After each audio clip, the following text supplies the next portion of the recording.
Hello again. My name is Jordan Hood, and if you saw my last video from last week, you saw and learned how to season and take care and clean of your cast iron skillet. So today we're going to be doing a little bit different, and we're going to be applying what we learned with how to season and take care of your cast iron skillet, and now I'm going to show you how to cook a meal on one. So with that though, I also wanted to do something that's a little bit more geared towards people like me, other college students. So I wanted to show you how you could replicate a fast food meal that you may really like, or something that you may spend your money on pretty regularly whenever you go out to get food, and show you how you can make the same thing for a little bit cheaper right at home. Put some time and effort into it. It'll taste pretty much the same, and you're saving a lot of money. So we're going to be making Chipotle today, at-home Chipotle. So I've done a lot of research in trying to figure out what the recipe is and kind of how Chipotle does it themselves so that I can replicate it the best I can. I'm just going to be doing chicken, cheese, and corn, tomato, red onion, and jalapeno salsa, and obviously rice. So that's just usually what I like on it. I don't add guac or sour cream or anything like that on it. I just like the chicken, cheese, salsa, and rice.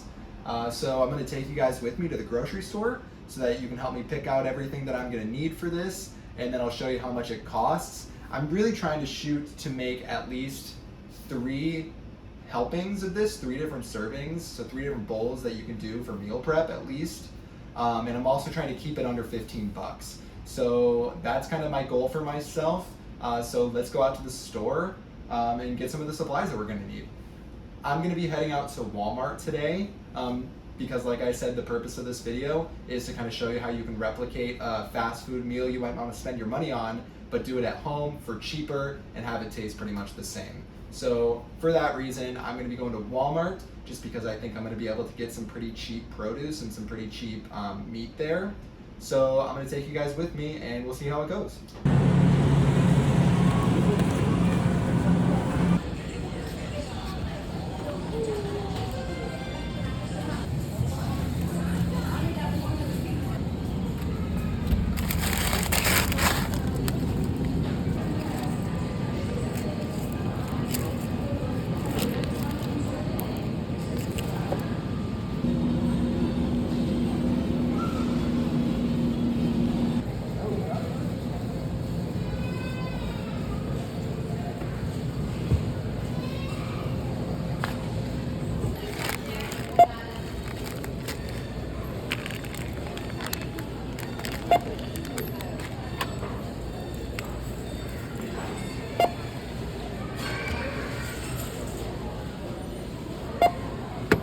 Okay, so I'm back from the store. I went to Walmart today. I don't usually do a lot of my shopping at Walmart. I usually go to Publix, and especially for things like produce, I go to Trader Joe's. It's kind of a hike from where I live, like maybe like 20-25 minutes. But I just think Trader Joe's has such cheap produce. And like this meal, this at-home Chipotle meal is like very produce heavy because of the like salsa you have to put on top, like the pico. So I usually try to get a lot of my produce from Trader Joe's because it's just so cheap. But Walmart's also really good. I would just say that the quality of the produce is probably not as good, but it serves its purpose because it's not the center of the dish. The salsa is just one component to it. I went shopping, as you saw, all the ingredients I picked up. I want to walk through what everything cost. So for the salsa, I chose to use tomatoes, just regular, I think they're beefsteak tomatoes, a red onion, 2 jalapenos, and a bag of frozen corn. If you're choosing between getting a bag of frozen something or a preserved can of something, especially when it comes to vegetables, I would say that frozen's always the best bet. I just like having frozen stuff in my freezer, and I just think it like stuff that comes from a can tastes a little bit more like metallic, like it's been preserved. So I just opt for frozen. It always is like pretty much the same price. So I got a bag of frozen corn, I got 2 jalapenos, I got a red onion, and 3 tomatoes. So the 3 tomatoes was $3.25. The red onion was $1.01. The jalapenos were 31 cents total. And the bag of frozen corn was 98 cents. So altogether, just for the salsa, it adds up to $5.55 just to make a salsa, and this is hopefully going to be good for at least 2 portions, hopefully more like 3. So the cheese cost $2.22, and the chicken cost $4.44, and the Chipotle peppers and adobo sauce cost $1.38. This entire recipe adds up to $13.59. So a few of the things that I didn't get from the store that I'm going to be using for this recipe is rice. Rice is pretty standard. I usually just get it in a really big bag because I use rice for a lot of different dishes. So I didn't think to buy it today just because I know I have it. But if you just buy in bulk like that, I think I purchased my bag for like maybe $10, and I would say it's like probably this big. I'll show it to you. So this is the bag of rice that I get. It's about half empty right now, but I was only gonna use about 1.5 cups, maybe 2 cups of rice. So I'll add up how much I think that costs and add it onto the total for the whole dish. Another ingredient that I'm gonna be using that I didn't shop for at the store because I already have here are limes. I'm gonna be using probably 2 limes. You can also add cilantro. I don't really care for cilantro that much, so I don't add it to anything or to my Chipotle when I make it at home. So I'm just gonna have limes. So the 2 things that I didn't get from the store was limes and rice, but I'll calculate that into the total cost of the dish at the very end. So this is everything that I'm gonna be using today. I have 3 tomatoes for the salsa, 2 jalapenos, a red onion, 2 limes. I'm probably also going to supplement with this Rose's lime just because I have this because I use it for drinks, and my limes are a little small. So usually I like to get just Monterey Jack cheese, but this one was all they had, and it says it has Monterey Jack, cheddar, so I feel like this would be a good enough blend for it. I feel like it'll taste about the same. So I'm trying to like recreate this as closely as possible. From what I've gathered, this is what they use for their pico, their mild salsa.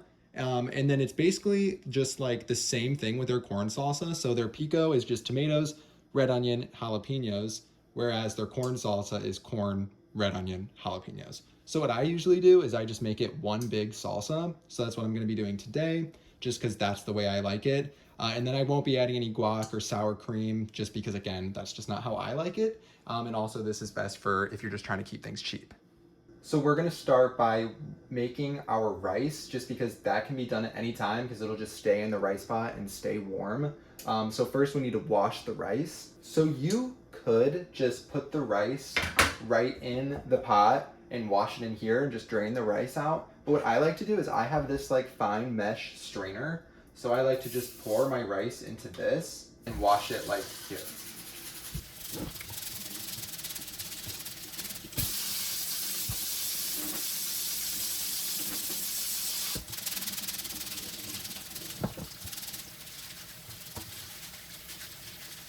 So once the water runs clear and there's no more white or grainy or cloudy water coming through the rice, that's how you know that it's done being washed. So I just take it right from here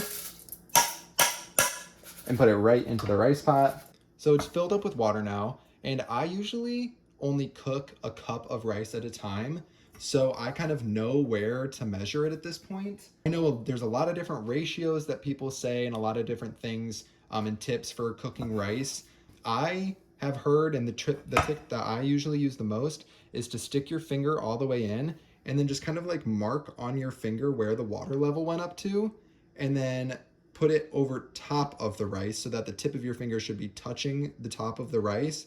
And then if the water goes up about halfway to that line, that's how you know that your rice, that you have enough water for your rice. So that method can be a little tricky. So like I said, if you just cook the same amount of rice every single time, then you kind of can gauge where the water level should be. So this is good. I am going to put this in my rice pot and get it cooking. So now I'm going to marinate my chicken. I got boneless, skinless chicken thighs from Walmart for $4.44. I thought this was such a steal. I usually pay more for my meat because like I said, I usually shop at Publix or somewhere else, but I feel like this is just gonna be the perfect amount of chicken thighs for what we're gonna be using today.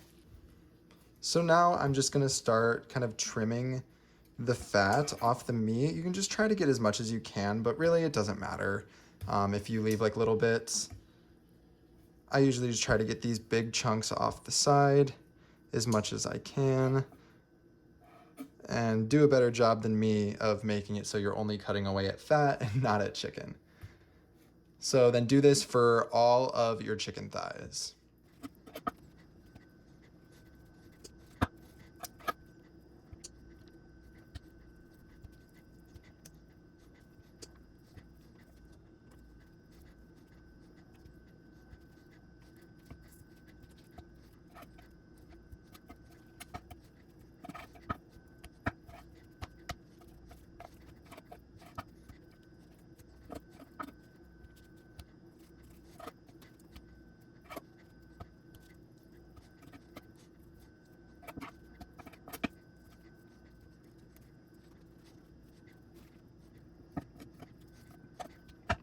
So I've got all of my chicken cut up, so I'm just gonna set that off to the side. So these are Chipotle peppers and adobo sauce, and from what I've read, this is all Chipotle uses as the marinade for their chicken.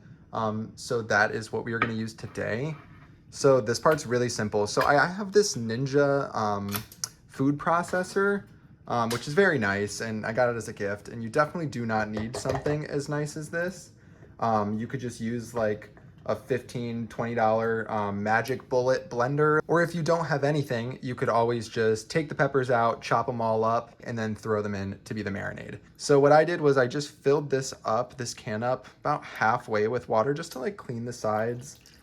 I just do this because it makes a little bit more, so you have more marinade for the amount of chicken you're using. So then we're just gonna pop this on and go ahead and blend her up. So I wasn't filming, but I took all of the blended up Chipotle peppers and this big sauce, and I just poured it right into the chicken. What I also didn't film was me moving to a much bigger bowl because the one that I was using was not going to fit all of our chicken and marinade. But you just want to like move these around and make sure that that paste gets inside all the little cracks of the chicken.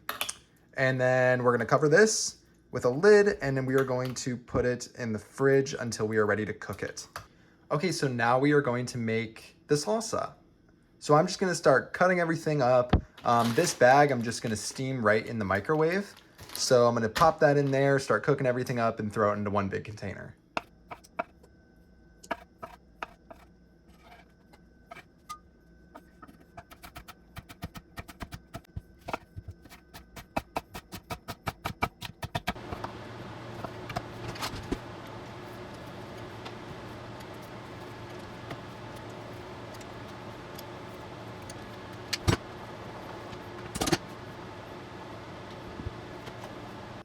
Okay, so all of our veggies are chopped up and our corn is out of the microwave. So I am going to cut this bag open and dump the corn in here. So the corn is very hot, clearly, as you can see the steam. So it's gonna kind of warm everything up. So when I try to do this as quickly as possible, just so I can then stick it in the fridge to cool it all down, but I just shake it up. And so we have everything in here, all of our veggies and our limes. So to season it, all I do to season it is I add, I would say about a tablespoon of salt and then about the same amount of sugar.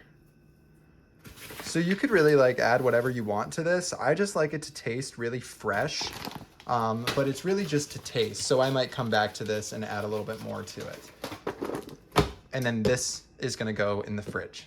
Okay, so our pan is hot and we're gonna add the chicken. So I'm gonna use tongs to do this. I'm gonna try to like pick up some of the marinade with it while I pick it up and then just put it right down.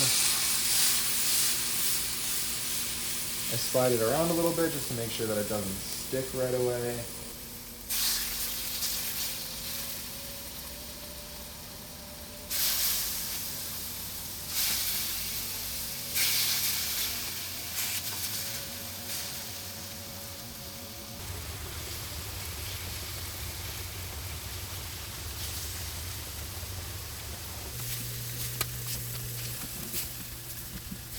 Okay, so the chicken is off.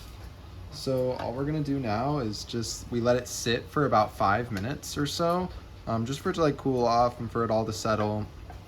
And now I'm just gonna cut them up. Okay, so I have everything here and I'm just gonna go ahead and assemble it.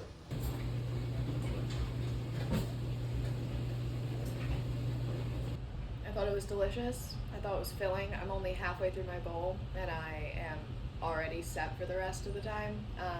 But I loved it and I wish I could eat more of it right now, but I'm so full.